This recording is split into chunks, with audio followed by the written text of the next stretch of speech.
galaxy far, far away. And a bookshelf straight out of the 90s. From Thrawn to Dantooine and everything in between. This is Legends Look Back.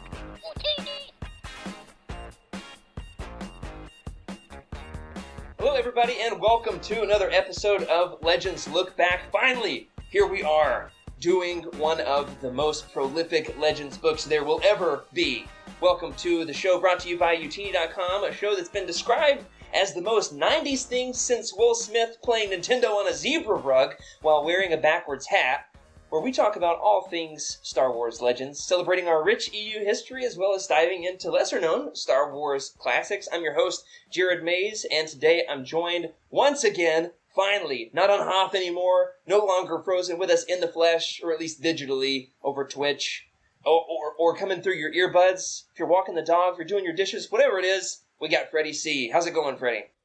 It's going, man. It's going. I just set up in the new studio, because, you know, I move in constantly, it seems. But it seems like it's going to be all right. Read a good book. I like it. I love it. And I'm pretty excited to meet our new guest for this week. Absolutely. We've got Mr. YouTube himself. You know, as when Freddie and I joined Utini a year and a half ago, Utini was like, we were writing articles, okay? We were talking about starting one podcast. Now we've got like 6. Yeah. We got our podcast almost got canceled a couple times. And here we are. Now we've got a bunch of podcasts. We got like 30 team members.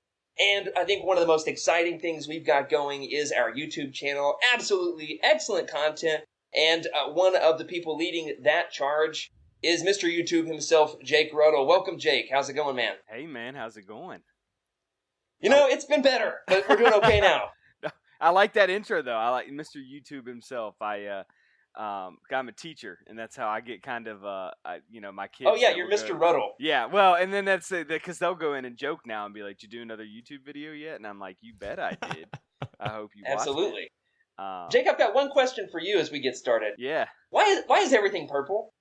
I don't know. You know what? Look, even I got the Rebels boxes. I see that. I see the purple up there. Purple. I'm colorblind, and even I see that purple. Purple. Why is everything purple? I mentioned that if purple's a color of royalty, so I'll take that. I can dig purple, but just more. Freddie's trying to block out his purple. What's Freddie doing over there? I'm getting ready for the bit. You got your show notes. We do have a bit, everybody. We do have a bit. Oh, that's what Freddie's doing. Freddie, is this? We're trying to start a podcast, man. And here you are, you're just like, you got some kind of, what is this, a pegboard? What are you looking at, Freddie? I'm studying my art. Studying art? Freddie, now it's the time for the podcast, man. It's not the time to be examining, the art. You can decorate your Star Wars room later, man. What do you think this is? An art gallery? There's one thing you need to do to be a good Star Wars podcaster, and that's to study art. You mean like, the Drew Struzan cover art that we're going to be talking about tonight? I mean, Drew Struzan, don't get me wrong, I love the guy. I think tonight we've got Tom Young, actually, instead. Absolutely excellent. If you like art, maybe not our most successful bit ever, but I'm sure we'll edit it and post and it'll come out seamless. If you like art and Star Wars, I am excited to announce to you that you are in absolutely the right place, because today's book is none other than the Legends masterpiece, Heir to the Empire. Today's the day. It's the moment you've been waiting for. We've got art. We've got cloning, battle meditation, hot chocolate. We've even got a shirtless, buff, deranged Jedi Master who wants to experiment on some babies. We got space salamanders. I mean, what more do you need? Am I right? I think you're Nothing. right. That's it. Jake, maybe one naked Palp. Naked Palpatine. Yeah, absolutely. Wrinkly. I like the idea that while Palpatine's doing his whole naked thing in Dark Empire, Thrawn's like off in the unknown regions. He's like, I'm going to be in an entire different galaxy if Palpatine's up to that nonsense. I'm going to just go ahead and excuse myself, and I'll come once he's gone for real this time. And totally excited for us to be talking about tonight's book. And joining us, Jake, I was excited to get to have you on the show to talk about this book because you just recently read this. Yeah, for the first time. Tell me about your history with this book. It was your first time ever. Yeah. So this wasn't a reread for you. No, it was my first time. I always knew that it was there. I grew up a huge Star Wars fan, and the books I just kind of put off to the side for the longest time, just because it's, I had some of them. I read some of the Jedi Academy books when I was younger. Oh yeah, and I was, yeah. Yeah. I mean, I know that you're a big fan of those, but I was a prequels kid, and so for the longest time, I'll be 31 in November, so I was, in my single digits going through the 90s, and then I was about 10 years old when The Phantom Menace came out. So like all the teenage years, I liked the prequels. I grew up with that, and I loved all that kind of stuff, and I stuck to that. But then whenever they started the sequel trilogy, I jumped into reading a lot of the canon books as they were coming out, because I was like, now's as good a time as ever to start reading.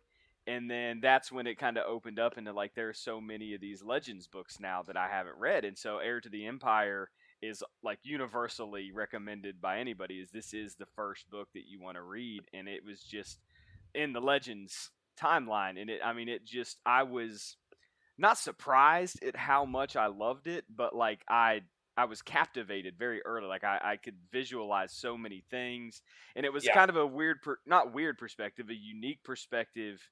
I'd already read the new Thrawn canon trilogy. Sure. So I'd already seen Rebels. I already knew who Rook was. I already knew who Thrawn was in the new canon. So to go back and see them in a different light. Yeah, very different light. But then to so many people, that's the original. Those are the originals. So I was kind of backwards. That really is a unique perspective. Let us know in the chat, everybody. Anybody else in the same boat as Wes? What came first for you? Rebels Thrawn or Heir to the Empire Thrawn? I'd love to get your input on that. How about you, Freddie? What's your history with this book? I think this was reread number 5. Could have been 7 for me. I have no idea at this point. If I'm having a bad day, this is definitely a go-to. Long road trip, nothing to listen to. Heir to the Empire for sure. Now, what about you, Freddie? Yeah, so man, the first time I saw this at a library, checked it out.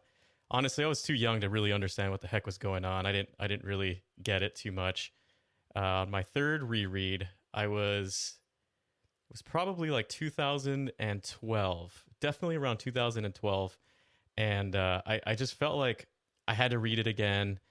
And it's funny because I don't know if anyone remembers this. This is a super it seemed rare because I don't hear anybody talk about it, but it was the Star Wars action team. I'm not sure if anyone remembers. I have no idea what you're talking about, and that is exciting to me. Del Rey had I think it was like yeah. I was in this.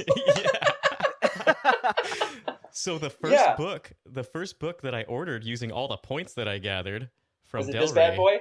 Was that bad boy right there. Yeah, that's where I got mine too. That's awesome. Yeah, they sent us $30 books for like reviewing Star Wars books on Barnes & Noble, Amazon, and okay, Jake's got one too. All right, but Amazon. Jake, did you have to pay for yours? Freddie and I got ours for the hard work of posting pictures of our favorite Star Wars characters. I came after the fact. Yeah, I got mine off Amazon after, so $17.99. There it goes. Awesome. Yeah, we're going to be talking about this edition in just a second. Freddie, if you had to guess, how many times do you think you've read this book? This will be my, I would say, 5th to 7th time. It's somewhere around there. Oh, lost Freddie there for a second. Okay, oh, no. 5th to 7th time? Yeah. All right, we vamped for you. 5th to 7th time. All right, so same boat as me. As soon as we're done with the podcast tonight, I'm going to have to read it one more time so I can beat Freddie. Because if there's one thing that's true about me, other than the fact that I come easily unhinged, is the fact that I'm very, very competitive. I'm so competitive, in fact, that secretly, none of the other UTN team members know about this. I'm about to out you, Meg. Meg and I have been doing secret races digitally. Where we'll try to one-up each other in terms of mileage and pace, like actually running. Meg and I are both runners, so we've been racing each other from across the country. That's how competitive I am, okay? I'm seeing some good answers there in the chat. We've got some great stuff coming. We've got Eric saying that his number 1 Thrawn is Ascendancy Thrawn. Interesting. Which I find absolutely baffling. But, hey, I like that we've got some diversity on the team here. I'm still trying to make my way through Ascendancy. It just doesn't vibe for me like this does. But, hey, to each his own. I'm the Legends guy for a reason. Joxy is in the same boat with you, Jake, who says that canon Rebels Thrawn, The was biggest thing for me was the his voice. first Thrawn. It was the voice because I mean Mark Thompson. So many characters. Mark Thompson with the audiobooks he brings them to life as far as the audio Yeah. goes, and Right. that was when I first listened to the canon Thrawn book that came out with the new ones. It was that uh, Captain Pelion, what are you doing over here? The call the Chimera up. I mean, and then We're going to have to get Eric Rebels. on here just to do the impression. Yeah, he does it way For better nothing than else. I He'll do. come on for 5 minutes and then leave. So, but that was so the visual, the mannerism, so many things I pulled out of that Lars, voice. the Lars Mikkelsen voice that he impersonates. And then the Mark Thompson version in the trilogy from the 90s, it was very like, oh, Captain Pelion. Right. Yeah. And for me, that's been my Legends Thrawn for a long time. So much that we've got to talk about. Tonight's going to be our character-centric episode. We're going to do this in 2 parts. We're going to go all Thrawn all the time on Legends Look Back this fall, okay? This is the fall of Thrawn, not like the demise of Thrawn, because he got a couple of those, and they're both awesome, even though Wes in the chat says he thinks the Legends demise is lackluster. We'll save that for another episode. Tonight we're going to be talking about the introduction of these characters in Heir to the Empire. Next week, we're going to look at the overarching questions, and I've seen some of our incredible patrons and listeners and team members in the chat saying they've got some stuff they want to talk about when it comes to Heir to the Empire, and I'm going to say, throw those questions in the Discord. The more the merrier, because that means the more questions you write, the fewer that I have to write. All right? And it's been a busy couple of weeks for me. Some more behind-the-scenes info before we get into these character questions. Of course, this book was published in 1991. Fun fact is it was being written concurrently with Dark Empire. So both Tom Veitch and Timothy Zahn are writing very different stories of what happens after Return of the Jedi at the same time. And so you wonder about the departures story-wise with these 2 stories. Which one's better? Who's to say? Love them both with, as if they're my own children, okay? You can retcon them to try to make them fit, but especially when it comes to Luke's character, we'll talk more about Luke, pretty drastic departures. Coming out in 1991, the Star Wars book line was being revamped, rebooted, and of course, Freddie, if you've read that behind-the-scenes version, you know that whole story, right? The fact that Tim Zahn was approached about this, would you like to write a Star Wars book? And as soon as I say that, Freddie disappears. So, that's awesome. Freddie will be back while we continue with our introduction. Freddie's as back and it's like he's jumping to hyperspace, and he's got the space whales just coming in and jumping him in and out. What else do we need to know about the behind-the-scenes on Heir to the Empire here? Who knows what's happening with Freddie? Who knows? We'll get it figured out. Behind the scenes, 1991, Star Wars books were being rebooted and revamped. Timothy Zahn was approached this. His number one concern was, how can I capture the voices of the original characters? In his behind-the-scenes look at this book, he said that whatever is between those quotation marks, whenever it says Han is speaking, the characters need to be able to hear Han speaking. If Leia is speaking, they need to be able to hear Leia speaking. He felt the tremendous weight of responsibility, and it shows. It really shows. For whatever other gripes you might have with the book, he absolutely captured the voices of those original characters. It does take place 5 years after Return of the Jedi, so some time has passed, which, of course, allows for some other great Legends stories to fill the gaps in between. Specifically, we're going to have all the X-Wing books and Freddie's favorite, The Truce at Bakura, going back and filling in that story. We're also going to be talking about cover art. The original cover art for these, so we're going to show off a little bit here, was by infamous Star Wars artist Tom Young. I'm going to put you on the spot here. Jake, what do you think? Do you know of any other artwork done for Star Wars by Tom Young? Have you heard that name before?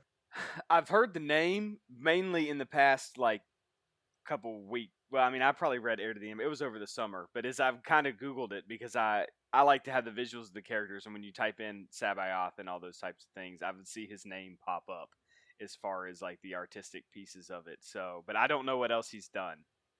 I don't know what else he's everybody Google it. It's Tom Young with a J. At least I think that's how it's pronounced instead of Jung. I think it's Young.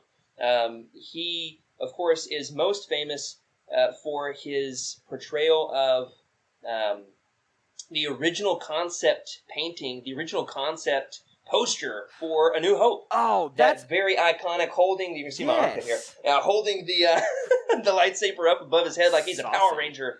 No, yeah, I do. Yes, that's where I knew that from, because that's like the buff Luke in like the sultry Leia with the leg out. Sultry. That's such a good word. Such a good description. We've been doing SAT prep in class. Oh, okay, yeah, you're learning all your vocab words. Everybody, tell Jake's students the fact that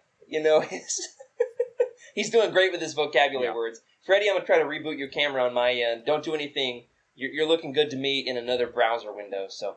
What about hang Gone in there. with the Wind? So we can hear you, Freddie. Gone with the Wind's too long to read in school. Yeah. Don't you wish you had a teacher as cool as Freddie? Freddie, don't you wish you had a teacher as cool as Jake when you were in high school? Yes, I do.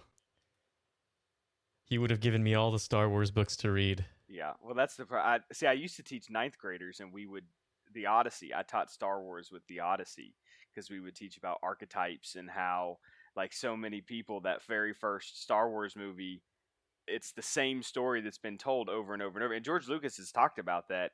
We hit the damsel in distress. We hit Han Solo's the scoundrel, and he's got his loyal sidekick Chewbacca, and the Millennium Falcon is the trusty steed. And so, it's a good book to teach with a lot of that kind of stuff. So anytime you can bring Star Wars in, totally do it. Awesome. I love that. I was absolutely humiliated by my 6th grade English teacher for doing a book report on a Star Wars book. And what I did to prove her how wrong I think she is? I started my own podcast. Yeah. Okay? That's how dedicated I am. With an English teacher. Whenever I should have her on. Now, that would be a fun episode of Legends Look Back. Me and Miss Jeffries. Just the entire episode is her apologizing to me. No. Hey, Miss man. Jeffries was a wonderful teacher. My view is if a kid's reading a book, read a book. It'll open There you it go. up. Right, yeah. Let them read whatever they want to read. Yeah. Especially if it's Star Wars, though. No Star Trek books. No Star Trek books. No Star Trek. That's funny. Freddie, if you'll just refresh that, your OBS Ninja, we'll keep going. See if we can get that video fixed on our end. Some other fun behind-the-scenes stuff that's worth covering. Of course, we've talked about the fact that this has got the amazing Tom Young art. Now, a lot of people, I've heard some criticisms of the art. If you were to rank the original Tom Young Heir to the Empire art on a scale of 1 to 10, where would you rank this out of all of the Star Wars art you've ever seen, Jake? Where would you put this original artwork? They've recently been given new covers, which I find very offensive. I find it very offensive that we had to get new covers. Something that was already perfect. I'd give it a 6 in total Star Wars art. It sits in the middle for me. I remember being a kid seeing that Sabaoth and first wondering, like, who is this? Second being like, when did Gandalf move over to Star Wars? Like to that steroids. Yeah, when did Gandalf start taking steroids and move to a galaxy far, far away from Middle Earth? I remember seeing it as a kid. That's one of those things where, it was around, and I like the kind of misty atmosphere that the Tom Young works have. It's kind of like dreamlike almost. Yeah, absolutely. Ethereal. Yeah, when you see... There's a vocab word for you. Yes, I'm writing that one down for tomorrow. But I like that aspect of it, where it's a little otherworldly. I like the new covers mainly because I like the continuity between all of them, like how you can line them all up and get the whole scene. That kind of stuff. But I'd probably put it in about a solid 6, a little more than halfway, but it's not my favorite. All right, there's Freddie. I found the button to press. Let us know in the chat, how would you rank this original Tom Young art? Another Star Wars Expanded Universe website. Now, I want to be really clear, we're repping Utini.com, but hey, I've got some other interest. One of my favorite sites is Club Jade. They infamously have ranked these as the worst Star Wars covers of all time, which I find humorous, even though I disagree. Another one of my favorite Star Wars Legends podcasts is, and I talk about them all the time, a huge fan of Rogue Podron.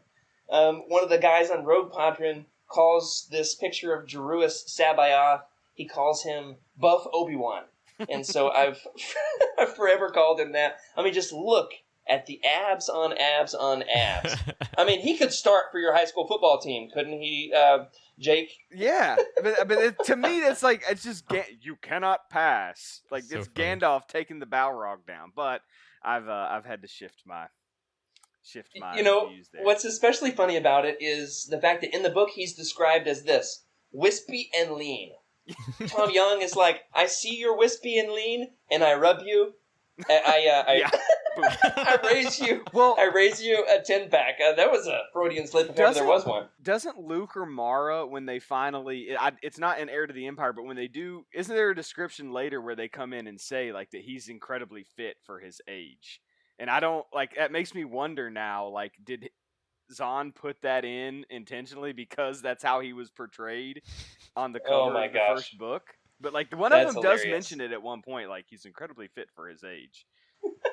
I'm not sure we'll have to find the quote on that. Yeah. I do have some other quotes for us before this episode is over, and we're going to go way too long if we don't move on. I will say with the art, there is one other set of art that I want to rep, and that is the Portuguese covers on these by Mark Simonetti are absolutely some of my favorite Star Wars art of all time. Have you ever seen these before, Freddie? No, I have not. I'm looking at it now. Well, here we go. I got a little bit of it up here on the stream for us. There's more, Goodness though, gracious. everybody. So please, I'll throw them up in the Discord. You can also do a little bit of Google searching. Mark Simonetti, Portuguese, Brazilian, Heir to the Empire art, Those are Thrawn awesome. Trilogy art. Absolutely spectacular. I've used these on all kinds of wallpapers for my phones and computers over the years. Now that we've got this iOS 14, I went ahead and threw that Jeruis Sabaoth's Force Lightning image right there on my phone, coming up big in a big way. Absolutely love it. Some spectacular art. And so let us know in the chat, let us know in the Discord, which of the sets of art do you like the most? Do you like the Tom Young original covers? Do you like the Brazilian art? Do you like the new covers? Which is especially funny. One last fun fact on the art. Club Jade did a calculation a few years ago, back in 2016 when these new covers came out, and they did the math, okay? The new covers, this was right after the reintroduction of Thrawn into Rebels, the new covers have approximately 275% more Thrawn on the cover. Because when in doubt, give us more Thrawn, Yeah. am I right? Can't go wrong. Freddie, you want to talk about the alternative titles? I wanted to play a little game here, okay?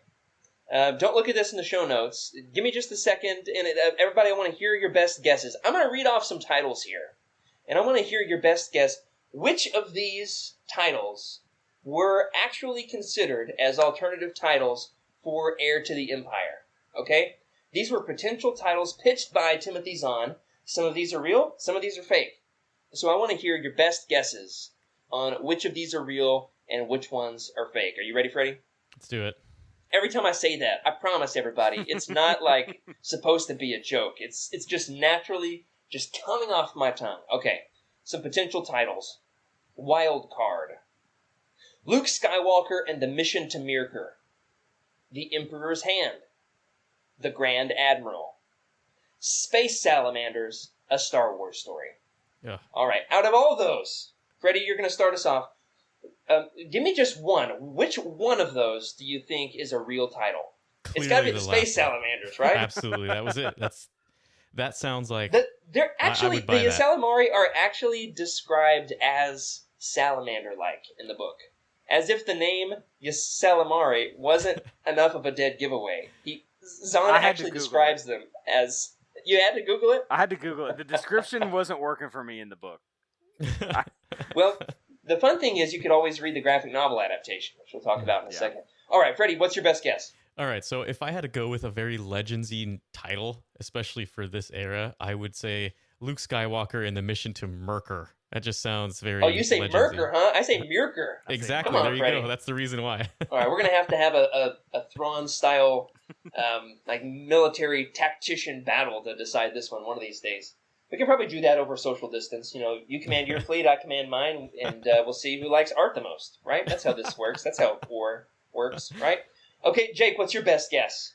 Freddie, I hate to break it to you, Luke Skywalker and the mission to Mirkor is something that I made up. So thank you. All right. The Grand Admiral sounds like it would be a legit title. Considering that Thrawn in his carryover and like his role, I'm going to vote for the Grand Admiral. I'm absolutely flattered. That's another one that I made up. All right, we're over 2 2-0 for Jared. All right. No, I'm absolutely serious. There are 2 of these that were actually pitched as potential titles by Timothy Zahn. Before I spoil it, let's see what other answers we've got in the chat. If I can find the salamanders. If I can find the right window here, it's got the chat stream somewhere. Okay, Wes says the second one. Well, that doesn't help me. Which one is the second one? Cheryl says the Emperor's Hand. And Cheryl, congratulations, you win the prize of being Patron of the Night. Patron of the Night goes to Cheryl. You get a virtual high five. And the grand... I guess I could see that. The Emperor's Hand was actually a title that he pitched, but his number 1 title, the number 1 title that Timothy Zahn pitched that he fought for with his editors, that was shot down, was Wild Card. Why? Because of Card. His name is Talon Card, and Card. Every single thing surrounding Card in the book is a pun. Every single ship, every little detail with Card is a pun. It's almost cringeworthy. Yeah. And so, what was Wes's guess? See if I can find it. It was the one that I talked about, the mission to Mirkor. Luke Skywalker and the mission to Mirkor. I chose that because, you've got the Lando Calrissian and the Mind Harp of Sharu, Han Solo at Star's End, Luke Skywalker and the Shadows of Mindor. I thought it was a Legendsy title, so... It was. You did a really pretty good about myself. Yeah. We can go ahead. I'm really proud of you, Jared. Thanks, man. We can go ahead and wrap the show up now. No. Let's get into it. I will say some related materials worth checking out. We won't spend a lot of time talking about this for the sake of time.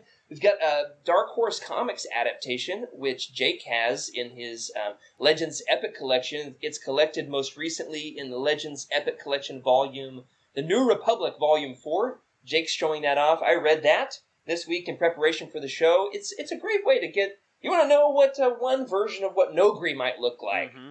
I think they do a great job at showing Wayland, that planet. I like depicting the dreadnoughts. I like seeing the dreadnoughts. Oh, yeah. It really shows you what the space battles might look like in their absolute finest.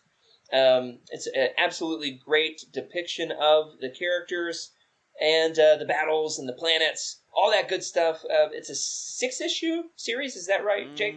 Yeah. And if you get each one of them is 6.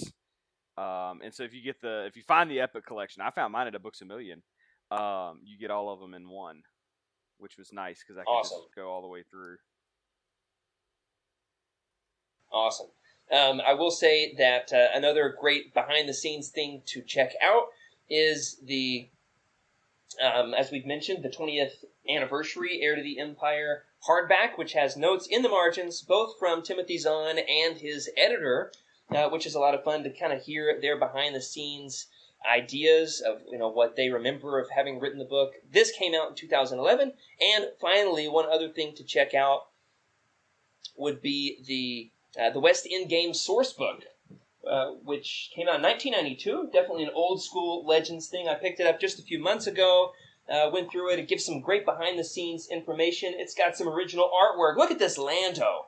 I mean, for crying out loud, look how gorgeous this Lando is. It's even got some original fiction that's published in here as some filler detail. It tells you how Pelion met Thrawn. I mean, if that's not like a TV show that we need, I don't know what is. How I Met Your Thrawn. I mean, it just writes itself, doesn't it? Absolutely writes itself. Well, before we get into it anymore, we are going to go ahead and kick it off with a summary, and this is your spoiler warning, everybody. If you have not read Heir to the Empire, we will spoil it. What we won't do is spoil other books in this series or major fates of players like Mara Jade or what happens to Grand Admiral Thrawn. We won't talk about all of that in this episode, which, by the way, Jake, don't spoil these two major details. Besides that, everything in this book is fair game, and we not only will spoil it, but we can't wait to spoil it. Yeah. There's some awesome stuff in this that we are dying to talk about. Freddie's back. And hopefully all of you are still with us and we haven't lost anybody to the spoiler warning. So without further ado, here we go. It's been 5 years since the Battle of Endor. The New Republic is taking control of the galaxy, but honestly still has a long way to go. A mysterious new Imperial Grand Admiral commanding the Star Destroyer Chimera are having tremendous success due to his tactical genius. Thrawn travels to Mirkor to capture Ysalamiri, space salamanders that have adapted to repel the Force, which Thrawn uses to protect himself from the crazed Dark Jedi Jeruus Sabaoth. Notice the double vowels. Because he's a clone. He's not the original Jedi Master, who was from the Clone Wars era Joruus Sabaoth. No, this is a crazy clone version. Jeruus Sabaoth. Pay attention to those vowels, everybody. It's going to come up again later. He's been guarding the Emperor's storage vault on Wayland. There, Thrawn enlists him to his cause. He wants him to be able to seize the cloaking technology that's within the Emperor's storehouse on Wayland. He also wants to use Sabaoth's battle meditation, the #1 force power in all of Legends, to be able to help command the fleet to greater victories over the rebels. His ultimate plan is to make an assault on the New Republic's shipyards at Sluis Von, or at least in this book, that's the plan. Meanwhile, Luke, out searching for the voice from the Force vision of Jeruus Sabaoth that he's been hearing, just absolutely desperate to meet another Jedi, he's ambushed by Thrawn en route, but then, due to some crazy piloting, he escapes. Unfortunately, his ingenious maneuver ends up crippling his X-Wing, leaving him stranded in space, so he's rescued by Mara Jade, held captive by Talon Karrde on Mirkor, who's hiding him from Thrawn because, Talon Karrde, he's morally gray. He's not just going to hand him over to the Imperials, but he'll definitely just imprison him in his garage. Luke escapes by hot-wiring his Seldor's control panel by using the power of his prosthetic hand, which is probably my favorite scene in all of Legends, if we're being honest. Luke is chased by Mara Jade, who shoots him down, and they both crash land in the forest. Mara is a former special agent for the Emperor. She hates Luke, wants to kill him, but Luke convinces her that he's useful because he's such a nice guy. and the pair, plus R2, make their way out of the forest in a sleepless 3-day struggle fest in which they're constantly attacked by Vornskurs. That's right, I just said Vornskurs, that's a thing. Which are some canine-like creatures that evolved to hunt Force sensitives. Han and Lando are out recruiting smugglers to join the New Republic, including Talon Karrde on Mirkor. So what do you know? They show up just in the nick of time. Thrawn, of course, who's no dummy, suspects Karrde of treachery, sends his own patrol to hunt for Luke and Mara, and it all comes to a head in a massive shootout in which Karrde betrays Thrawn, the heroes escape, and head to the Sluis Van shipyards in an attempt to thwart whatever Thrawn is planning there. During all of this, Chewie takes Leia to Kashyyyk to lay low because, she almost got straight up kidnapped by the little gray aliens called Nogri, which humorously Zahn wrote as his version of scarier Ewoks because Zahn wasn't a big fan of the Ewoks, so he wanted to give his version. It's just absolutely awesome. Some huge shout out to the Nogri. There's a whole heck of a lot of Wookiee growling during this part of the book, which really comes across great in the audiobook. Don't worry, everybody. I've got a clip. Anyway, Thrawn, ever perceptive, sniffs out the deception, sends more Nogri assassins to Kashyyyk. The Nogri are actually weirdly infatuated with Leia, calling her Lady Vader, because they viewed Darth Vader as kind of their savior, which was an interesting twist. Leia, a crack politician, plays along, does a deal with the Nogri for them to take her to his homeworld for some good old-fashioned negotiating and zero murder. Seriously, please don't murder me. The book's climactic conclusion is a massive space battle at Sluis Van, where Thrawn uses the mole miners he stole from Lando to steal the New Republic's ships, but Wedge and Rogue Squadron show up to help. Han and Lando hatch a plan to just use the mole miners to destroy the ships altogether rather than give them to Thrawn. Thrawn, therefore, is thwarted but says, "Don't worry, it's not actually that big a deal," because he's got lots of other plans, and this is only a mere inconvenience. Whew, I'm going to need a drink after that. Freddie, rate this on a scale of 1 to 10. Please tell me it doesn't get anything less than a 10. So first of all, your narration of the summary was a 10 out of 10. So let's just give that straight I out. at least wrote the summary this week. You know, some weeks it's kind of hit or miss. I wrote the whole thing this time. And I just want to give you credit for that. That was good. Thanks, I was right there with you. Struggle Fest. You like that? Yeah, I like that. You know, Zahn would hate it. Zahn would learn a lot about me from my summary, I think. Not Zahn, Thrawn. I'm going to get those confused the whole episode. Where do you rate this one? Yeah, man, I love this book, and the reason why I love it is the story that came with it of my discovery, but just off the content itself, it takes you in so many directions. There's so many, and we'll talk about a lot of this, right? This is the point of the podcast, but just for nostalgia and just how much I like it, it's right there, 10 out of 10 for me. I'm trying to come at it non-biasedly, just, you know. Yeah, you gotta try to be unbiased. Yeah, it's hard. And it's hard, honestly. It's really hard for me to lower anywhere lower than a 10, and that's just my opinion on it. Okay. How about you, Jake? Where would you rate this? Freddie's going to go ahead and begrudgingly give it a 10, acknowledging his own bias, saying, it is pretty nostalgic. What about you, Jake? You just came to it this year in 2020. How's it rate? Don't be afraid of hurting my feelings, but this is seriously. You won't be on next week if you rate it too low. I'm trying to think which Star Wars book is my 10. It's definitely my favorite Legends book that I've read, and even if I say it's a 9, it's leaning towards a 10. It's one of I thought about this when I was looking through the Utini, the way that they score things. Like, there's only so many books that are considered a masterpiece. Revenge of the Sith is a masterpiece, and this is really close. I'd give it a 9.5 going into a 10, just because it's like I try to reserve that 10 spot for the ones that if the world ended and I got to carry them around in my backpack, would I take this one? But it's as high as you can go, really. I don't know that I'm yet at the point where I'm going to say it's my favorite Star Wars book of all time. I mean, if we have to settle for a 9.5, I'm happy with that. All right, if we've got to settle for it, I'm going to go ahead and give it a 10 as well. I would rate this as one of only, I would say maybe 5 or 6 Star Wars books I would call an absolute masterpiece. Mm-hmm. Mostly because he does such an incredible job at capturing the voices of the original characters, and then he writes some really incredible original characters. You got Thrawn, you got Mara Jade, Talon Karrde, Borsk Phalia, the worst, but perfectly the worst. Absolutely perfectly the worst. Some absolutely great original characters. However, I will say, since we have all given this a 9.5 or up, it has become popular on the internet lately to hate on Heir to the Empire.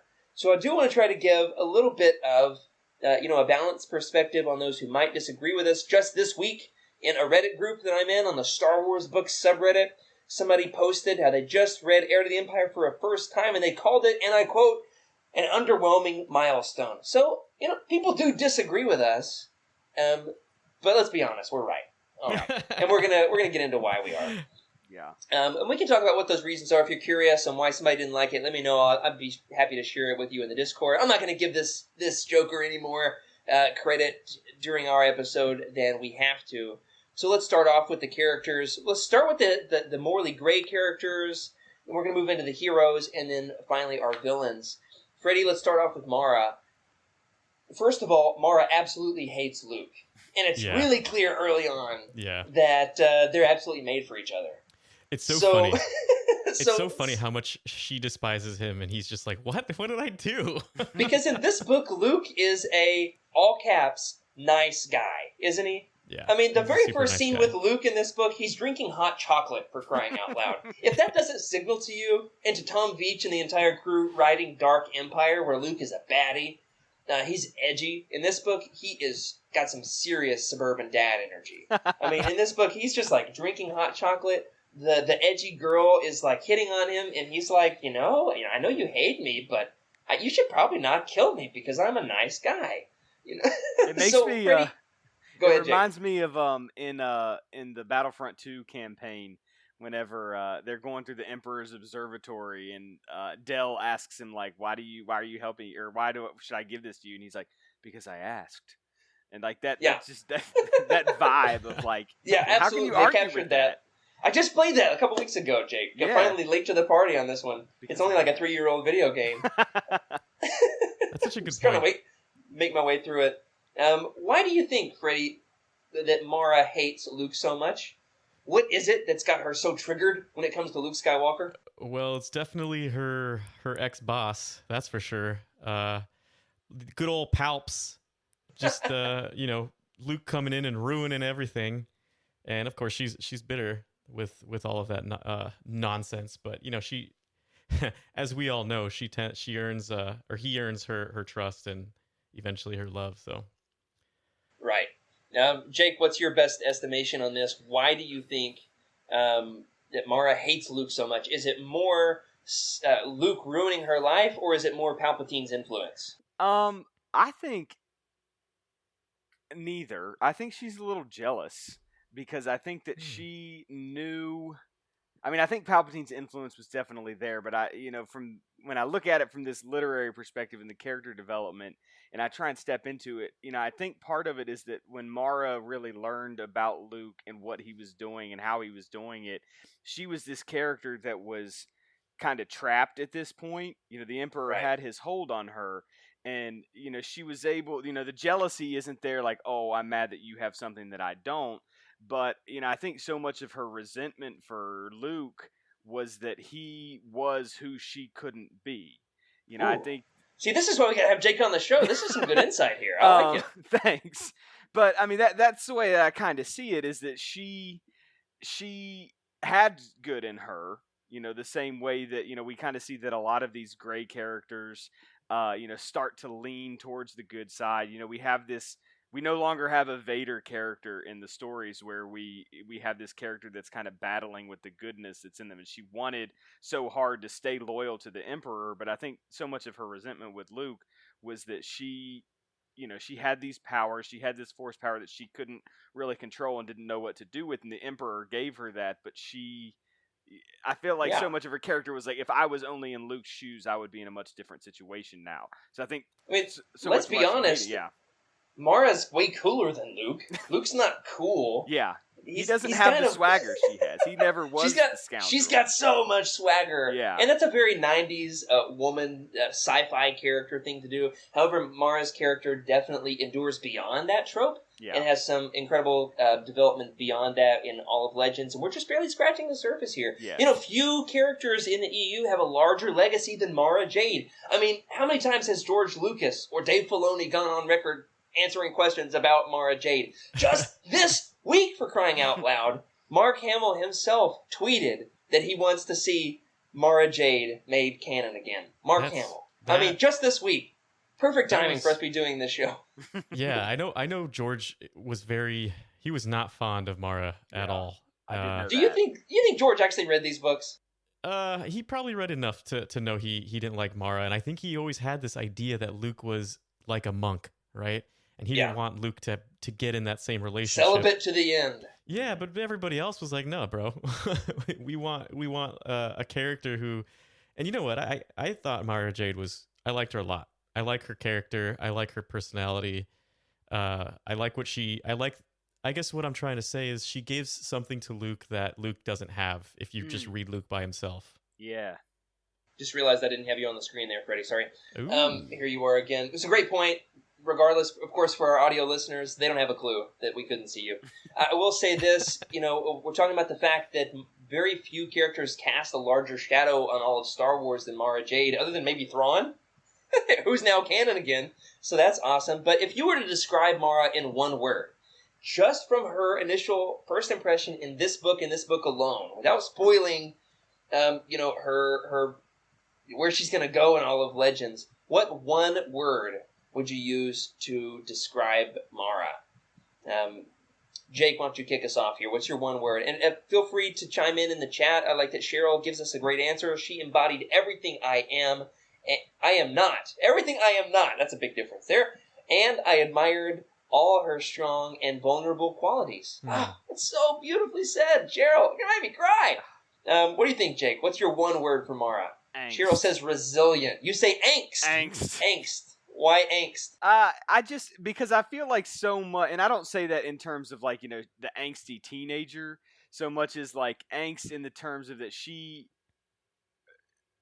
or dread, I don't think she's scared of the Emperor. So I feel like she just feels so much weight still coming down on her that she doesn't know what to do, and so her angst comes into her reluctance to kind of see the good in Luke, even though he's being nice to her, despite the fact that she's told him she wants to kill him. She's just got a weight on her that is making Yeah. her kind of angsty towards Card, angsty towards Luke. I got to put all of this Yeah. in the Mara character guide. I got to go back and read and edit our collection. Make I mean, sure to get these descriptors in yeah. there. Resilient, angst. What's your word, Freddie? I've been thinking about this one. I saw this in the show notes. Well, it really, when I was reading it, I just realized how capable she is. She's capable. Oh, good. And Yeah. that's the word I give her because, I mean, first of all, I don't feel like you would pair anybody with Luke who isn't capable. Whoever is going to be along the ride with Luke, whether they're incapable at the beginning, will become capable because of his courage and Sure. yeah. I mean, everything good that he stands for, and that they're going to be the embodiment as well. So yeah, he empowers and equips, but he could easily overshadow, and she doesn't. He doesn't overshadow her, which is incredible. Honestly, that Zahn was able to do this. I like these descriptors that we've got here. This is incredible stuff. My word for her in this book is bitter. Now, this is my Bible connection of the week. We need to have some kind of a jingle to do that whenever this happens. In fact, the Old Testament book of Ruth, which there's no excuse, everybody, for not having read the book of Ruth. It's only 4 chapters long. If you have time to read Heir to the Empire, which is 350 pages, you can read the book of Ruth. It's 2 pages. The book of Ruth, the name Mara actually comes up. It's a Hebrew word. Putting my seminary education to use here. The Hebrew word for Mara actually means bitter. So in this book, this is my word for Mara, is she's bitter. She's really bitter in this book. And I wonder how much, Zahn knew this. Maybe one of these days we'll have him on the podcast and ask him. Should have had the Living Force guys ask him. We've got another interview with Zahn coming out. Maybe even tomorrow. No. It's with Mark Thompson. Never mind. One of these days we'll have him on Legends Look Back and we'll ask him. But the name Mara means bitter in Hebrew. And there's a character, Naomi, in the book of Ruth, who just lost her husband. And her whole world fell apart, and her son. And she says, I'm going through a name change, and we're going to use, you can call me Mara from now on. Spoiler alert, she lives happily ever after at the end of the book. But, of course, at this point, it for me is, anytime I'm reading the book of Ruth, I'm like, Star Wars, it's Star Wars, it's got Mara Jade. I will say this much for Naomi in the book of Ruth, she's not nearly as cool as Mara Jade. Because honestly, who is? Yeah. Who is?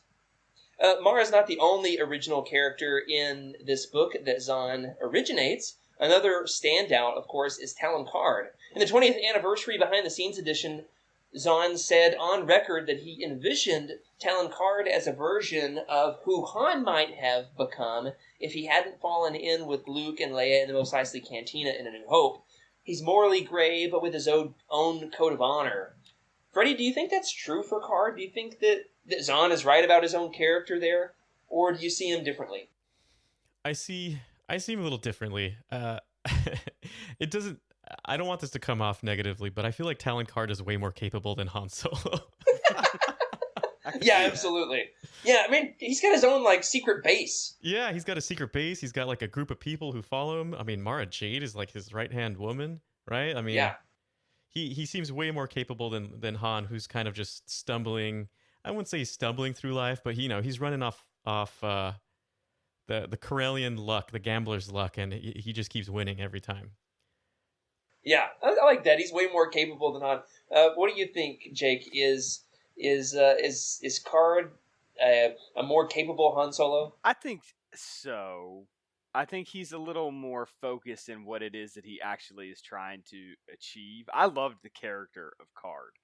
He's probably more so than Mara, and I like the character of Mara Jade that I would like to kind of see pop back up in canon, just because I think what Zahn, my interpretation of the character of Card with Zahn was that Card was really kind of meant to be the character where we as the reader could see ourselves placed into the story.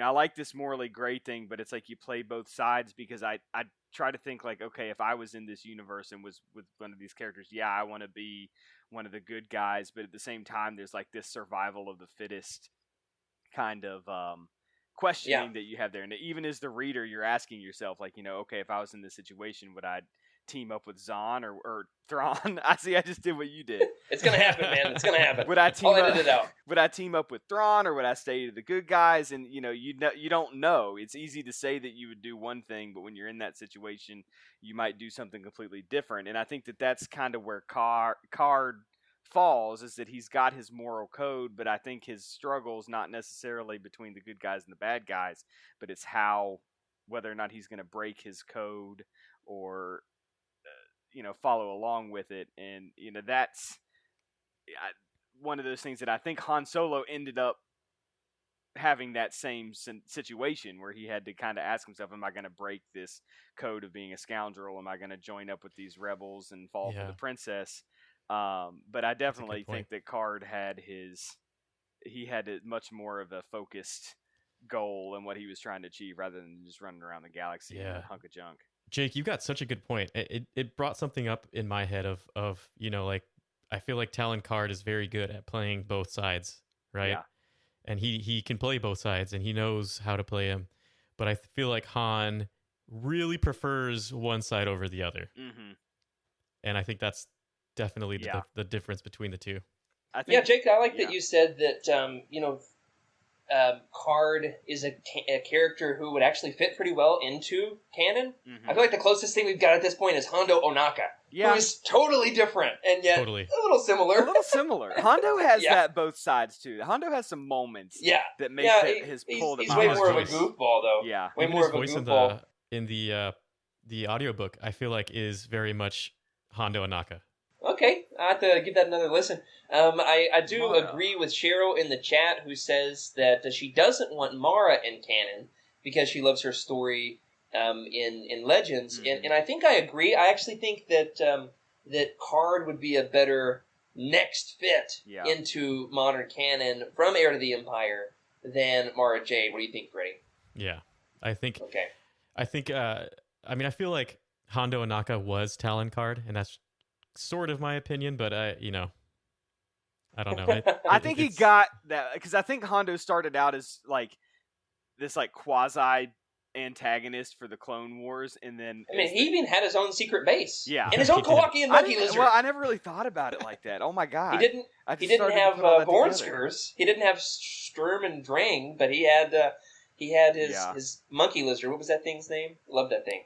Yeah, I'm a Legends guy. I don't know. It's the best I can do. Well, we've talked about these original characters. Let's also talk about our legacy characters. The only two that we're going to talk about in this episode are Leia and Luke. Leia, of course, gets her own little adventure in this, where she is whisked off by Chewie to Kashyyyk, and then, of course, is ambushed by Kabarak, the Nogri assassin, who she totally just negotiates her way out of, her own assassination or kidnapping. It's unclear. Jake, how do you think Leia makes the most of the whole Lady Vader situation? I thought it was very Leia. But that to me is probably where I knocked that 0.5. The Nogri, I was not a big fan of the Nogri in this trilogy. Did you listen to the audiobook or did you read the real thing? I listened to the audiobook while I was reading with the. I think if you had read, I think if you had read the book, your impression would be different. Yeah, that's probably true. And part of because Rebels Rook was so like badass. And he's awesome, but he's different than this. Rook very different, quite a bit. I call him Rook. Yeah, you can call him. You can use your Georgia accent all you want. But I mean, with Leia and bringing the Lady Vader. I like that they brought in the Vader aspect because to me that was really a big character development moment to see kind of Luke and Leia particularly in regards to Heir to the Empire, kind of come to terms with the fact that she's got to walk around now and people know that she's Darth Vader's daughter. It's a way to deal with that, her legacy. And we haven't had that in the new canon stuff outside of Bloodline, and we didn't really get to see. It's a completely different type of story. So, I mean, I like that I think it was very Leia to make the most of that. It kind of reminded me of like dealing with the Ewoks, where she, kind of went along with it for a little bit because she knew that she needed Yeah. to make it happen. Absolutely. Yeah, he's really tapped into Return of the Jedi in this Yeah. movie. He's tapped into the heart of Return of the Jedi, and, Zahn says in his least controversial way possible, when I saw Return of the Jedi, I actually didn't really... And my impression is terrible here. I'll start over. He said, when I saw Return of the Jedi, I actually wasn't the biggest fan of the Ewoks. Zahn's got this very distinctive, nerdy voice, Yeah. bless his heart. But he talks about how he didn't love the Ewoks, so he tried to write a more formidable version of the Ewoks. Yeah. And the way to do that is give them knives and bigger teeth. Am I right? Freddie, you want to chime in on this? How does Leia come across in this book? How does she make the most of, being approached by the Nogri and then realizing that she's got a way to make the most of the situation? Yeah, I think it's interesting. So I would say my answer to this has changed over time. So as a kid, I was a little disappointed. It was like, oh, this is kind of boring. The political way, the way that honestly Leia would probably go about it, especially at that point, because she's got the kids to worry about now, which she didn't have to before, Sure. right? So, and that is a criticism of his editor, of course. How sexist of me to forget her name. And I'll see if I can find it. But she says, her biggest criticism rereading this all these years later is she wished they talked more about the pregnancy, because there's no moment in a pregnant woman's day that you're not thinking about the lives Yep. growing inside of you. And so that's something that she actually said could have been utilized more. Do you think that's true? I feel like it should have been referenced a little bit more. I mean, I love the book as it is, and I feel like you forget about it if you don't keep it in mind, right? Like if it's not mentioned, you just kind of go past it and you're like, why is she doing it this way? And as an adult, I read it and I understand she's got to think about more than herself and the rebellion. She's got to think about the kids, and the way that she goes about it is probably the best way to do it, because they gain an ally on top of that, right? If that's the purpose, and she doesn't have to kill anybody, and Right. everybody's safe in the end, and that's the way she should have gone, and she did do it. So I think the way that she approached it was probably how any mother with power would do it. Yeah. I think it really took advantage of her identity as a diplomat rather than just as a Jedi. And this is a temptation for some Legends authors, is like, well, we don't know what to do with Leia. We don't want to write politics, so we're just going to go ahead and make her full-fledged Jedi. And so Thrawn does a great job at capturing, I think, like you were saying a moment ago, the Return of the Jedi Leia, and how she deals with the Ewoks. But we can't, if we're going to talk about Leia, we've also got to talk about Luke, am I right? Luke, of course, in a certain way, is the main character of this book. In another way, he isn't. But it's one of the things I love about these post-Return of the Jedi Legends books. Yeah. You're going to get a good dose of Luke, and this is best Luke. This is good boy Luke. How do you think, though, it would have been for Luke to go from, saving the galaxy in Return of the Jedi to now, having to take the next step as the galaxy's lone Jedi? Where do you go from there, Freddie? How do you go from saving the galaxy? What do you do in the sequel? What do you do with Luke in Episode 7? This is what we all thought of as Episode 7 for, 20, 30 years. He seems, I wouldn't say he seems lost, but he seems like he's discovering things for himself now. The Empire's gone. He doesn't have to focus on Vader and Palpatine anymore. Of course, he's desperate for when he hears Sabaoth, or as I forgot what Cheryl called him, Kaboth. Kaboth? Yeah. Oh, you're not Freddie. Hold on. Yeah, no worries. So the one thing that I could sense from him, it was kind of, he was a little lost trying to figure things out. He was trying to remember his teachings. I feel like that was the thing he was trying to remind himself of. And, you always hear Yoda's voice every once in a while. He's like, fear leads to anger, blah, blah, blah. And I feel you can really sense Luke's yearning for a master, but he's realizing that this is his moment to become that person. Yeah, that's good. He definitely is lost at the beginning of the book. I love the way the graphic novel portrays him. He's just like, it's very reminiscent of, his going out moment in Episode 8. He's just sitting on like a bluff overlooking the cosmos, Mhm. and he doesn't really know what to do with himself, and he's lost and lonely. So there's some good parallelism there. And he's kind of like, well, I really, Obi-Wan starts off the book by saying, sorry, bro, but peace out. I'm out of here. Yeah, this is clearly too much of a crutch for an author to have, Force ghosts of your Jedi Masters. So Zahn's like, listen, hey, we've done this for a while, but we're going to have to break up. Sorry, Luke. We're going to go on and become one with the Force for real this time, yo. Yeah. And so we're kind of left with Luke just sitting on a rock like, man, I got nobody. And then that's why it's so tempting when he starts receiving these visions of Sabaoth. He's really tempted to have another Jedi in his life. Do you think that's right, Jake? Yeah. I mean, I the lost, the what's next kind of mentality that he's got is just like, what do I do now?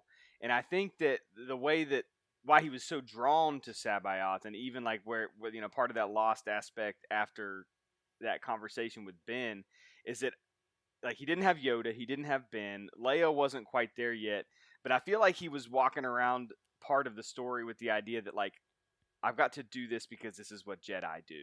Like I'm trying to be a Jedi as I know what a Jedi is, and I think that was part of his kind of internal struggle and figuring out what's next is because he's did it ever because he's a Jedi Knight in the Return of the Jedi, and then he's not really considered a master, and then it hadn't really got with the Legends lore and things like that. I know he's the way I've always seen it, he's not a master until he's got students. Yeah. And I think in Legends, that was the understanding for a long time. Knight meant like you're going to see some action. Yeah. You're going to be a fighter. And master meant like you're a teacher. Right. It wasn't so much you advance from knight to master. Okay. It was like you were one or the other. Right. Yeah, and it's weird because Anakin's, right, if we're looking at it that point of view, they didn't want him to be a master, but it is almost like the war forced him to be a master. They didn't really want it. Right. Yeah, we won't grant you the rank of master. Not going to happen here. Especially not in Heir to the Empire. No, I like the way you said that. Yeah, he's not ready to make that transition. He doesn't really know how to become a Jedi Master. And that's why I love that Kevin J. Anderson sees everything that Zahn does in the Thrawn trilogy, and he says, I see your Thrawn trilogy, and I raise you an entirely different story that has nothing to do with anything that you wrote. In fact, I see your relationship with with Mara and Luke, and I'm just going to have Lando swoop in and steal your girl, because he's absolutely made to do that. And so Anderson takes his own version of that, which is Luke needs students. We're going to give Luke some students. We're going to give more super weapons. Going to have more super weapons, and we'll talk about that when we get there. Before we do, we're going to talk about the villains. Talk about the heroes. We're going to move on to the villains. Perhaps the most perplexing of the villains in this book, for me at least. I gotta say, reading about him this time around, now maybe it's now that I've got kids of my own. It's probably my first or second read through since I've had kids. Man, Sabaoth is creepy. What evidence, Freddie, does Zahn give the reader? When did you first discover that Sabaoth wasn't quite right? Oh man, When did you know? When was the moment? I would say not the second they met him, but when he took him into that area, I forget what it was, like a ruin or something, and he was just like sneaking around them. They didn't know who killed him, and Thrawn obviously had an idea, but I was like, man, this guy's messed up. who killed the original protector of the temple? You mean? Yeah. Yeah. I'm just gonna go ahead and put it out there on the record. You can quote me on this. Put this on social media. If an old man, especially a shirtless old man with lots of abs, invites you into his ruins and won't tell you about what happened to the dead body that's lying there, that's your sign. All right, run away. Okay. That's a red flag, don't you think, Jake? I'm glad we agree on that, by the way. Yeah. When was your moment? Can I get an amen in the chat? When was your moment? It was definitely at the beginning, and I think they even said something. There was a moment in that introductory where they mentioned the syllable change, the Joris and the Joruus. Thrawn says, notice the telltale extra vowel in his name, the mispronunciation. And right then, and I had a little, where I was coming into it so late, I knew, I knew the whole deal with clones. I mean, I knew the whole post, like just from general spoiled world, because it's been so long. I had an idea that he was going to be off, but as I was reading, and I'm like, okay, well, I'm studying this from the reader's perspective. Oh, we're studying. We're studying for real. I probably did more research on this book for this roundtable than I did for my actual grad school this week. Heck yeah. If we're being honest. Heck yeah. But that was when I saw that, when they had that little double syllable thing, I was like, it was the vowel. The vowel was the dead giveaway. If it's not the abs or the ruins or the dead body, it's the extra vowel. Am I right? The offer that eventually seals the deal for Sabaoth to work with Thrawn is that he will be given Leia's unborn Jedi twins. Yikes, am I right? Yeah. What in the Force do you think he plans to do with them? You want to take a stab at this one, Freddie? Cloning, using their Force powers for something? When in doubt, just say cloning. Yeah. I have no idea. We just need a freeze frame of that look that Jake just gave. Yeah, well, I want to say not clones. Like, I want to say that he's so, like, lost in his own mind that he is this all-powerful Jedi that, he really thinks that he will start this entirely new Jedi Order of just these people that will be able to go around, like, I don't know, some Knights of Ren kind of thing throughout the galaxy. Yeah, he wants to control them. Yeah. He wants to have his own empire.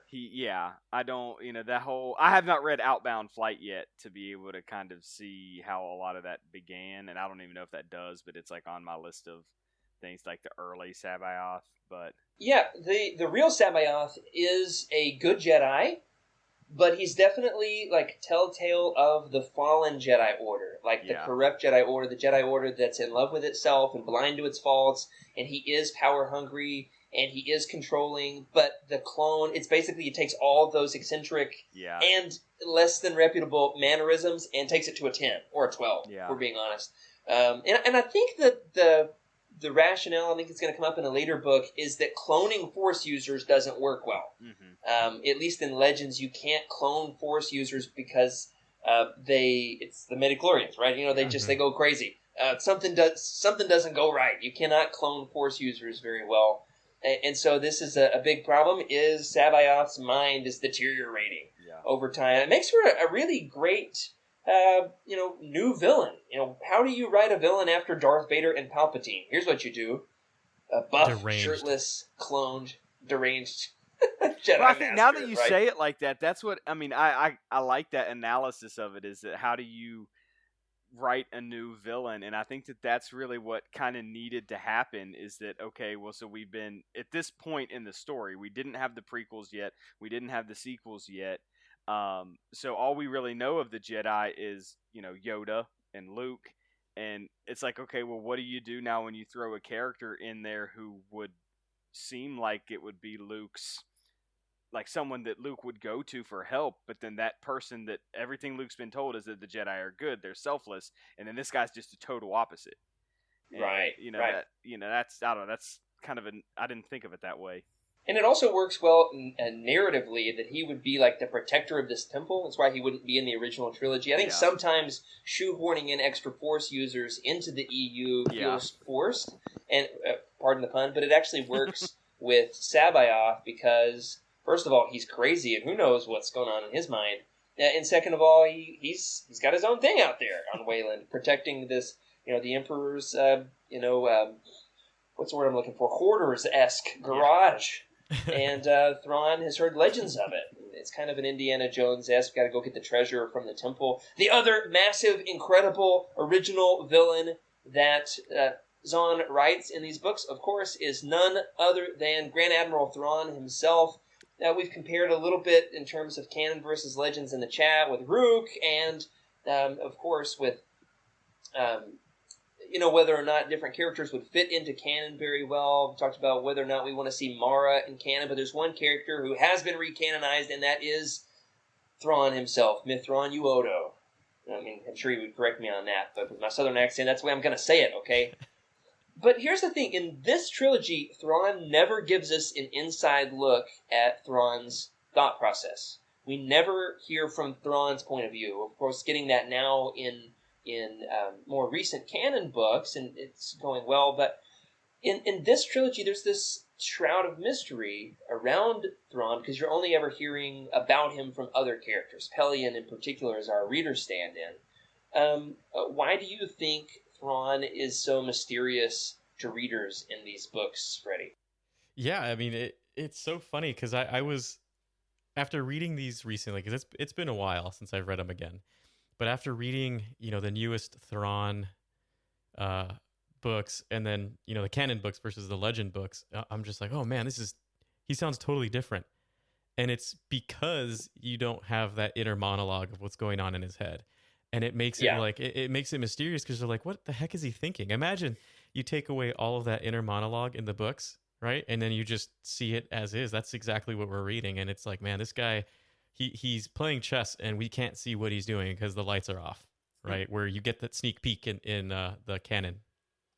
Yeah, and the fact that you say, we don't see inside his head is one big reason why he's mysterious in these books. It's not just that he is kind of super heroic in these books. It's like he has this master plan, and it's clearly Zahn's writing, and he's got something that's unrevealed to us as readers. And it's been a criticism that people have had of these books is that Thrawn seems too powerful. But my retort to that is that Thrawn ultimately fails at the end of the book. Yeah. His mission is unsuccessful, so he's not perfect. And, the big difference in canon and legends, I think, is this, whether or not we get inside his head, how perfect or how fallible is Thrawn. And the biggest difference in canon and legends is not Lars Mikkelsen's voice, right? What do you think, Jake? Is it the voice or is it something else? I thought that the Legends Thrawn was definitely a little more ruthless. Now, Yeah, he's more villainous, yes, for sure. Now, I mean, the logic inside of that tells me that because of Thrawn's introduction in Rebels was a big because that was more kid focused. And I think, and I'm really glad that Thrawn was recanonized, and I thought he was an awesome addition to Rebels. But that is one of those things that makes you think about how much was his character molded to fit that audience, which I think was not maybe a risk, but I think that was something that the show creators probably had to take into account, is that when these kids grow up and then think, oh cool, this is another book with the guy that was in the show that I watched when I was a kid, and they're just like, holy crap, he's slitting throats and stuff. But he only slits one throat in the book, and technically it's Rook who does it. Yeah. Right? Well, okay, so that he does it through someone, so that was different. The ruthlessness of it. I think any time, with his role, he's an alien, and we never see an alien in the Empire. So I think right off the bat, I think that's what kind of adds to the mystery behind him. Not only was he not in the original trilogy, considering how important he is, which they addressed that some. But I mean, just the fact that the idea of the other, which we talk about that in English class. Yeah, he's alien. Yeah, which one is the other? But he's just the voice. The voice did it, I think, in his mannerisms. The calmness I kind of saw. Not to use unhinged probably isn't the word, but Legends Thrawn I think was probably a little more animated, whereas I kind of see Rebels Thrawn as a little more calculated. But yeah, and when I say animated, that's probably not the best word choice, considering that the Rebels Thrawn literally is animated. But you get what I'm saying. I think we kind of see a little more emotion from Legends Thrawn. When he's interviewed, Zahn talks about how his main impetus in creating Thrawn was to have a villain on the one hand who could stand up in Star Wars, along with the great legacy of the villains that we had with Darth Vader and the Emperor. We needed somebody who would stand out and be unique, and so the number one thing that he tried to accomplish was to show a villain who would rule by loyalty and allegiance. He would want people to be loyal to him. Yeah. For instance, he recruits Pelion to be the captain of his Star Destroyer because Pelion was the Imperial who ultimately made the call at Endor to leave the battle. Mm-hmm. He's going to retreat the rest of the fleet, realizing that they lost, whereas other Imperials were just going to keep fighting to the death. Thrawn wanted somebody who was smart. And we do talk about the fact that he is more ruthless in this book, but Freddie, how successful do you think Zahn is in showing us a different type of villain, a villain who's trying to lead by loyalty. It's not just about art with Thrawn, in other words. That's not his only thing. No, it's not, but it's definitely a meme.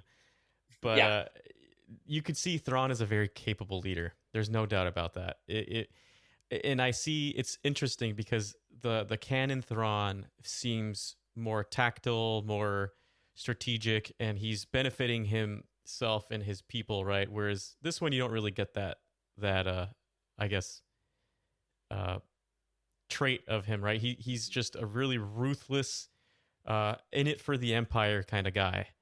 And personally, I think this old Thrawn, he's kind of scary because he's too smart and he is ruthless, right? So if he happens to catch you right in the middle of something, he will slit your throat. He's not worried to do that. Yeah. That's the kind of Thrawn that this is. And I personally, I like this Thrawn. He's mysterious and he's scary as heck to me. Well, that's going on the list of how would you like to die in Legends. Would you rather be teched into a battle droid for all eternity, frozen into a a cave Put me in a dojo with Thrawn. Darth Bane's allies, or be assassinated by a Nogri? I will ask you this one. We're talking about Thrawn. Jake, what do you think? If Thrawn were to watch all of your Utini YouTube videos, or if he were to look at your Star Wars collection, what would Thrawn be able to tell about you from your art? Let me know, everybody in the chat. Think about this. He talks a lot, but there is an order to the way that he talks. Notice at the top that he starts in chronological order, and he's very orderly. There's no dust, but there's just so much content. I don't know that I can take it all in at the same time. That's how Thrawn's going to take Everybody it. give Jake a hand for that one on the spot. That one wasn't even in the show notes. He had no prep, no warning for that one. I like Rebels Thrawn better. I know you didn't ask me that, but that's how I see it. So that's how I kind of imagine him walking in and looking at things and being like, it's a lot to take in. You're giving me a lot at one time. I find Rebels Thrawn to be very consistent with the Thrawn trilogy Thrawn. And I call this the Thrawn trilogy. We want to call the new book something else. That's fine. We can say the canon Thrawn trilogy. We can call it the Thrawn Ascendancy trilogy. But this is the Thrawn trilogy, and I will die on this hill.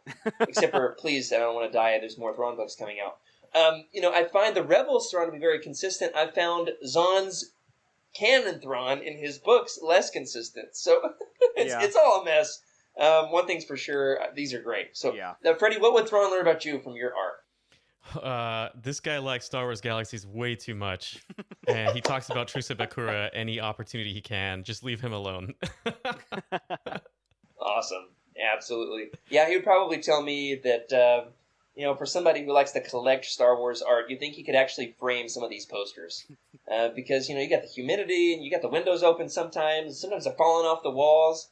He would tell me, you might think that you're a collector, but, get serious about it, please. Come on. This stuff belongs in a museum. Let us know what you think. What would Thrawn learn about you from your collection? We've had a ton of fun talking about all of this on this episode. I do want to give one last character-centric shout-out. Any other characters you want to make sure gets a word on the podcast, guys? There's so many other characters we haven't talked about. What's that, Freddie? I'm glad you talked about me. Lando, baby. Yeah. What do we have here? What do we have here? That's who I was going to say. Uh-oh. We're going to have a Lando off. Only Lando one of you off. gets to say Lando. Yeah. Awesome. Yeah, Lando has a great role in this. I like that we've got Han. We got Han and Zahn and Thrawn. Come on, it's Winter. confusing. Don't forget Winter. Yeah. Absolutely. I thought Winter was going to go bad. I thought Winter was the mole. Yeah, we don't know who the spy is in this book. Right. There's always a spy in the Legends books. There's always a spy. We don't know who or what it is. I hated spoiler Phalia. alert. I hated Phalia. Phalia's a great character that you love to hate. Winter is coming, Joxy. You're right. He says winter is coming. And so we will, of course, talk about Winter once we get there. We'll talk more about Phalia in the future books. The other character I do want to give a shout out to is the Wookiee with the speech impediment, Ralra. Oh, God. We got to give a shout out to Ralra. Of course, once Leia gets to Kashyyyk, she didn't bring C-3PO. Doesn't have, or did she bring C-3PO? No, she I couldn't. don't remember. He was playing her. Yeah. Okay, couldn't bring C-3PO, and so she didn't have a great way to be able to understand Shiri-Wook. So Thrawn writes in a a Wookiee who has a convenient speech impediment that allows for him to be able to converse with Leia. He can speak English, even though it's rough and growly. It's terrible. And in the book, it doesn't come across all that bad in the printed text, but I've got to say, in the audiobook, oh my gosh. Yeah. This is some peak Legends. And don't worry, everybody. I have a clip. Oh, thank I goodness. present to you The Sound of Ralra, narrated by Mark Thompson in 2011 in the Heir to the Empire Anniversary Edition. Here we go. Get ready for this, everybody. Prepare your earbuds. Chewbacca was hard enough for her to understand, and he'd been living out among humans for decades. A native Wookiee, speaking a native dialect, was likely to be totally incomprehensible. The tall Wookiee bowed his head slightly and opened his mouth. Leia braced herself. I to you, Leia Organa Solo, bring greetings.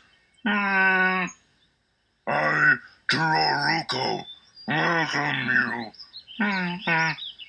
Leia felt her jaw drop in astonishment. Thank you, she managed. I'm, honored to be here.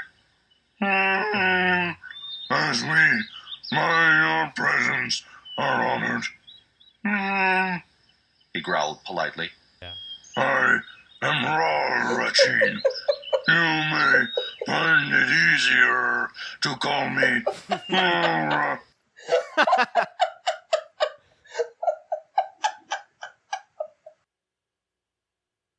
Oh, man.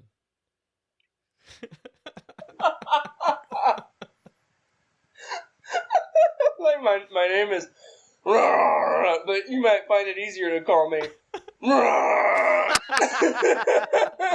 So good. So good.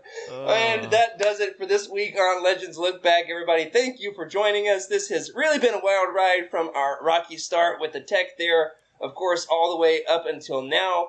We are glad that you have stuck it out with us. Let us know what you think in the Utini Legends Look Back Discord. Let us know your questions if you want them included on next week's episode, where we're going to get into the overarching questions. We're going to talk about my favorite Legends quote of all time. Just wait for it.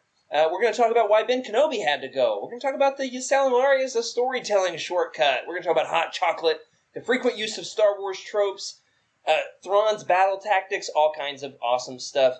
Thank you, everybody, for joining us. Thank you especially to our incredible patrons who have helped us get to this point. Now that we're live on Twitch, you can help us out by subscribing. You have Amazon Prime. You have one free Twitch Prime subscription a month. And we'd be honored if you threw those credits our way. If you've got feedback for us or want your question read on the show, you can email us at legendslookback@utini.com. We're fancy now, aren't we, Freddie? We got our own email address. Yeah. Some nice. good stuff. And we're moving on up. Send us If you those want emails. to... Yeah, send us those emails. If you've got feedback, if you've got your opinions that you want to be heard, you can even record an audio clip and send those via email. Get the best audio possible. We'd love to have that played on the show. Join us, of course, in discussion on the Legends Look Back Discord channel. You can also find us on Twitter. I'm at Jared Q. Mays. Freddie? Wake up, Freddy. And Jake? See you guys. And Jake is at Jake Ruddle on Twitter. Jake, I also want to plug your Instagram. You've got an awesome Instagram page called Rud Shots. Yeah. Is that what it's called? Yeah. You can check out Jake's photography. Check me out. Go ahead and take some Absolutely. pictures You can for see Jake hanging out with his dog, sitting by the pool, playing golf. You know, all that good English teacher life. If you're looking to buy some of these books and want to help support the show, look up a book on Utini. Click the Amazon link in the profile, and we'll get a few cents to help keep the lights on. Another way to help us out and show your love of Utini is by grabbing some swag from Teespring, and hopefully for next week we'll have the appropriate thing to show off here. Oh, Freddie was just standing up as soon as I cut away from it. Hold on, Freddie. Let's get you back up here. Freddie was showing off his tank. It's artfully done. It was so artfully done. Of course, a Thrawn quote. If you don't know what that quote is from, you're gonna know here in a couple of weeks. Cheryl says, Freddie, don't quit your day job when it comes to that audio clip. And my friend, I could not agree more. This has been a wild ride. Thank you for joining us on this episode of Legends Look Back. If you enjoyed this book and have an opinion on it, go to utini.com and leave us a review. Let us know what you think. And remember, of course, keep the Utini fan code, be a force for positivity in the fandom. Jake, Freddie, may the force be with you.